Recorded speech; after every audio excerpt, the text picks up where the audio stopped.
The night air was thick with an unsettling fog as I, Cyrus Cade, freelance investigative reporter, made my way along the winding paths of Minnehaha Creek. The usually serene park had taken on an eerie quality, shadows dancing at the edge of my flashlight beam. I'd been chasing leads on a string of bizarre animal mutilations for weeks, each one more disturbing than the last.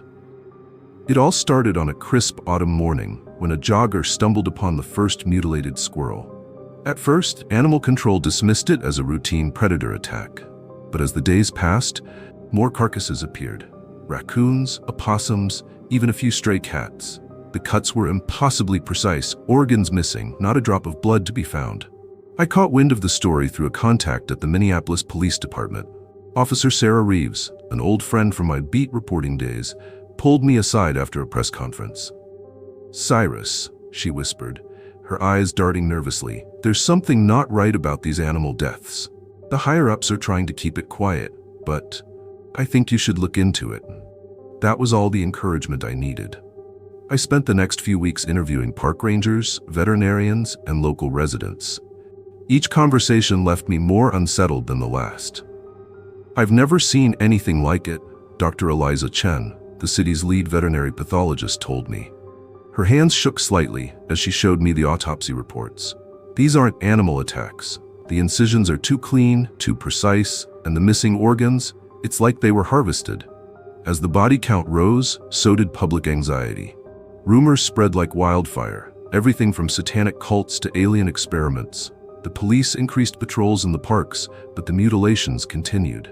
And then, things escalated. It was a cool Wednesday evening when I got the call from Officer Reeves. Her voice was tight with tension. "Cyrus, you need to get down here. Now."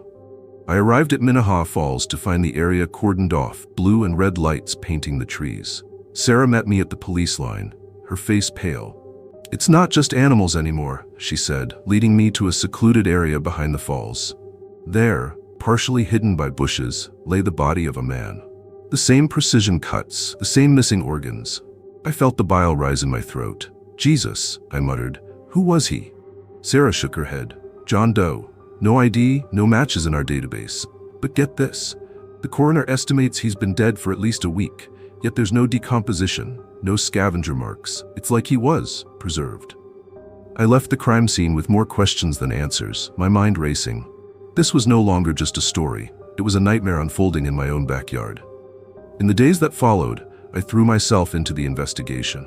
I pored over old newspaper archives, looking for any similar cases in the city's history. I reached out to cryptozoologists, conspiracy theorists, anyone who might have a lead. It was during one of these late-night research sessions that I first heard it, a whisper, so faint I might have imagined it. "Cade." I spun around, heart pounding, but my apartment was empty.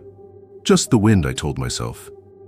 But deep down, I knew something had changed. I was no longer just an observer. I had become part of the story. The whispers continued, always just at the edge of hearing. In the rustle of leaves, in the static of my radio. "Cade, we see you." I began to notice other things too. Shadows moving in impossible ways. The feeling of eyes on me whenever I ventured near the creek. Once I could have sworn I saw a figure, tall, unnaturally thin, watching me from the tree line. But when I blinked, it was gone. It was on one of my nightly excursions to Minnehaha Park that everything came to a head. As I rounded a bend in the creek, my foot caught on something soft. Swinging my light down, I recoiled at the sight of a freshly mutilated fox. Its eyes were glassy, staring accusingly up at me. The wound pattern was familiar, surgical precision, key organs removed. But this time, something was different. A faint, greenish glow emanated from the incision sites. I knelt down, my curiosity overriding my revulsion. That's when I heard it again. That whisper. Closer now. "Cade." My head snapped up, scanning the tree line. Nothing but shadows and mist. I shook it off, trying to focus on the evidence before me. But as I stood to leave, a twig snapped somewhere in the darkness.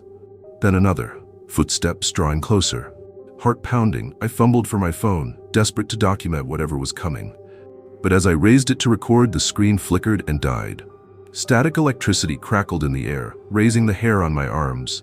And then, emerging from the mist, I saw it. A figure, tall and unnaturally thin, its proportions all wrong. It moved with a jerky, inhuman gait. I ran. Branches whipped at my face as I tore through the underbrush, the sound of those uneven footsteps never far behind. I burst out onto a clearing and froze.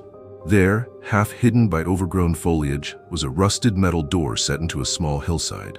Government markings, faded but still visible, adorned its surface. With trembling hands, I yanked it open and dove inside, slamming it shut behind me. The silence was deafening after the chaos of my flight.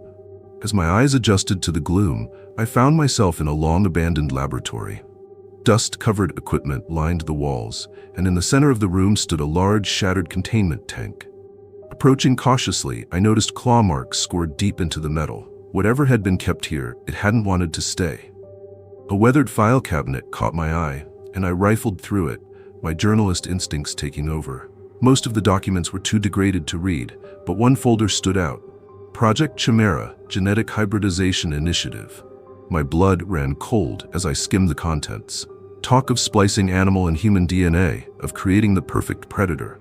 The final page was a memo, dated just weeks before the lab's apparent abandonment. Subject X has exceeded all expectations. Recommend immediate termination of project. A low growl from the doorway made me whirl around. There it stood, the figure from the forest. In the harsh glow of the emergency lights, I could see it clearly now. A nightmarish amalgamation of man and beast, its eyes glowing with an unnatural intelligence.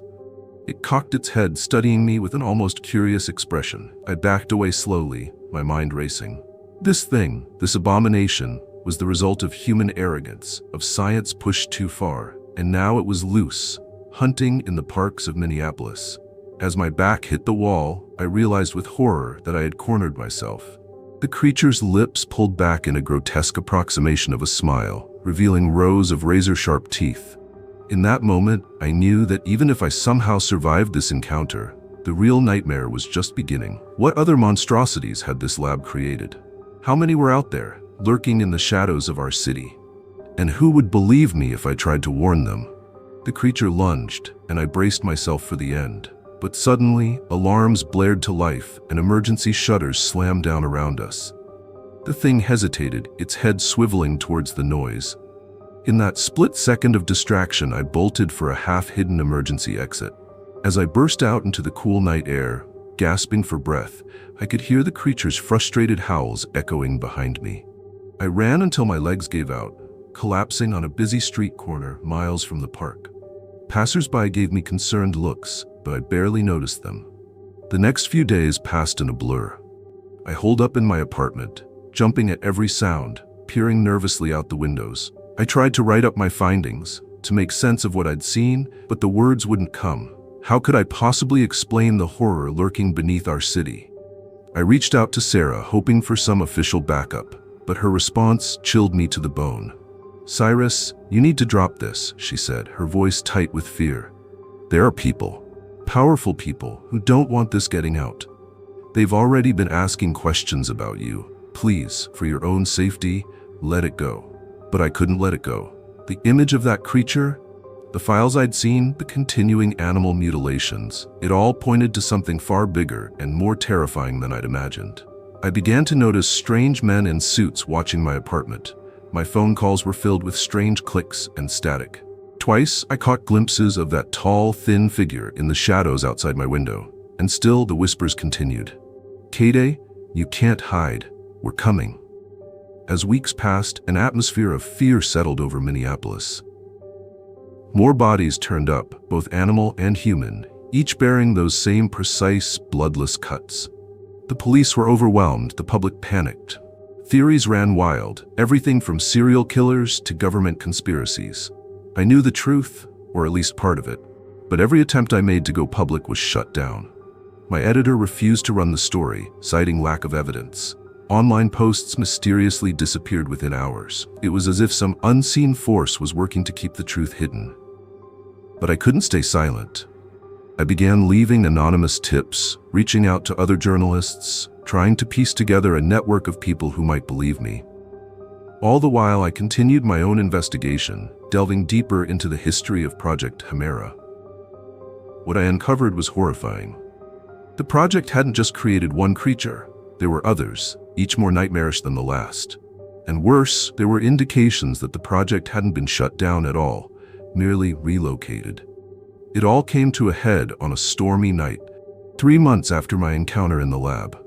I'd arranged to meet an anonymous source, someone claiming to have insider knowledge of Project Chimera. As I approached the meeting spot, an abandoned warehouse on the outskirts of the city, a sense of dread washed over me. The warehouse was dark, the only light coming from the occasional flash of lightning outside. As I stepped inside, the door slammed shut behind me. And there, illuminated by a flickering fluorescent light, stood not my source, but the creature from the lab. It wasn't alone. Flanking it were 2 men in dark suits, the same ones I'd seen watching my apartment. One of them stepped forward, his face expressionless. "Mr. Cade," he said, his voice cold and emotionless, "you've become quite a problem for us. It's time we had a chat about what you think you know." I backed away, my eyes darting between the men and the creature. "What I know," I said, trying to keep my voice steady. "I know you've created monsters. I know you're responsible for the deaths, the mutilations, and I know you're trying to cover it up." The man's lip curled in a sneer. "You don't know anything. You're a small man chasing a story too big for you to comprehend. Project Chimera is the future, the next step in human evolution, and we can't let someone like you stand in the way of progress." As he spoke, the creature began to move towards me, its movements fluid and predatory.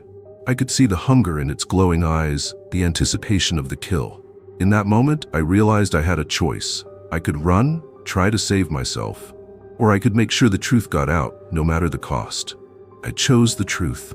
With one swift movement, I pulled out my phone, the one I'd kept hidden, the one with all my evidence, and hit send. Everything I'd uncovered, every photo and document, sent to every contact in my network. The man in the suit's eyes widened in shock, then narrowed in fury. "Kill him," he snarled to the creature. What happened next was a blur of violence and terror. I fought with everything I had, but I was no match for the creature's inhuman strength and speed. As its claws tore into me as my vision began to fade, I heard sirens in the distance. Someone had gotten my message. The truth would come out. My last thought, as darkness claimed me, was of the city I'd tried to protect. I hoped it would be enough. I awoke days later in a hospital bed, my body battered but alive.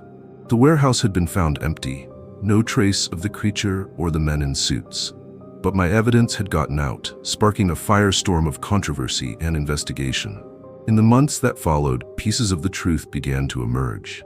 Project Chimera was exposed, government officials resigned, and the public demanded answers. But for every question answered, new ones arose. The creatures were never found. Rumors persisted of sightings, of continuing experiments in hidden labs.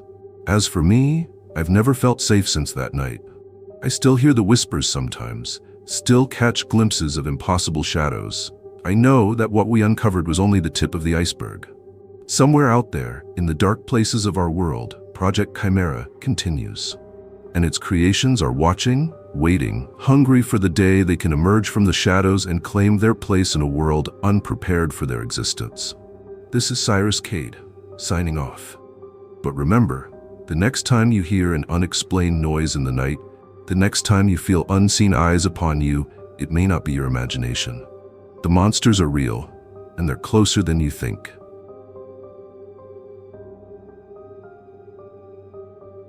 Thanks for joining us in the shadows tonight. If you enjoyed these chilling tales, don't forget to hit that like button and subscribe for more spine-tingling stories every week. Have you got a story of your own? Share it in the comments below. We love hearing from you. And remember, the darkness holds many secrets. Are you brave enough to uncover them? Until next time, keep your lights on and your doors locked. Sweet nightmares.